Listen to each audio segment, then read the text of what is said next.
Diego Maradona, the hand of God and the heart of a people. On October 30th, 1960, in the poor neighborhood of Villa Fiorito on the outskirts of Buenos Aires, Argentina, a boy was born into a humble family.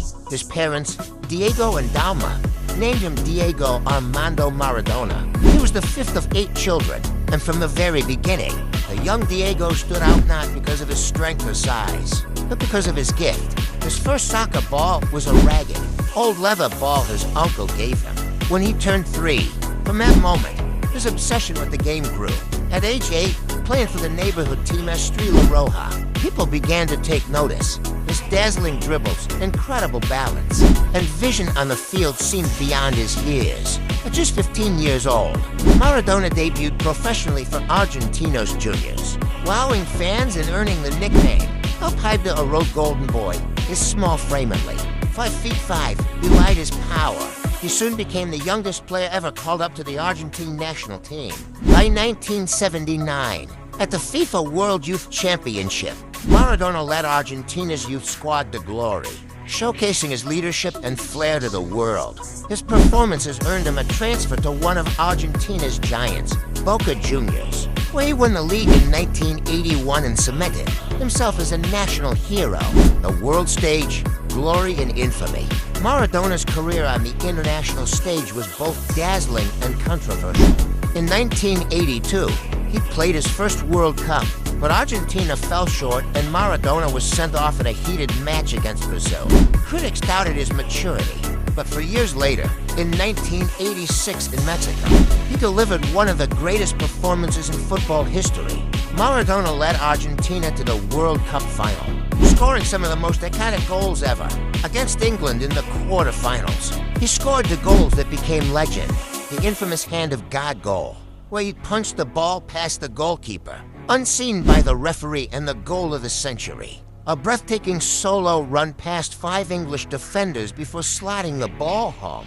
Argentina went on to win the World Cup, beating West Germany 3-2 in the final. Maradona lifted the trophy as captain, forever enshrined in Argentine hearts. The Napoli miracle, after a difficult stint at Barcelona marred by injuries and clashes with the club. Maradona moved to Italy in 1984 to join SSC Napoli, the southern Italian club long looked down upon by the richer clubs of the north. Saw Maradona as their savior, and he delivered. With Maradona, Napoli won its first ever Serie A title in 1987, and again in 1990, he also led them to a UEFA Cup title. For the working-class people of Naples, Maradona was more than a player. He was a symbol of pride, defiance, and hope. Struggles and downfall, but fame and pressure took a toll. Maradona struggled with drug addiction, particularly cocaine.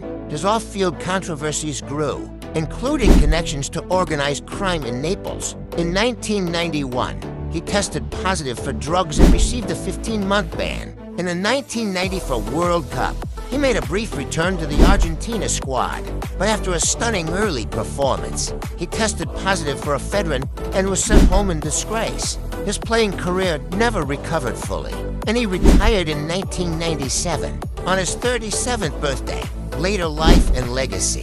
Even after retiring, Maradona remained a global icon. He coached various teams, including the Argentine national team at the 2010 World Cup. His personality fiery, emotional, unapologetic, continued to captivate. Despite his personal demons, Maradona was adored. In Argentina, he was almost a religious figure. In Naples, murals and shrines honor him to this day. On November 25, 2020, Diego Maradona died of a heart attack. At age 60, his death plunged Argentina and the footballing world into mourning. Millions lined the streets of Buenos Aires to say goodbye. Why he matters. Maradona was not perfect. He was human, flawed, vulnerable. But on the pitch, he was magic. He gave joy to millions, lifted entire nations, and reminded the world that greatness can come from the humblest of beginnings. He once said, "I made mistakes, sure, but the ball never got dirty." And for all who loved him, that both one he danced with as if it were part of him remained pure. Please, view, subscribe. Thanks for watching.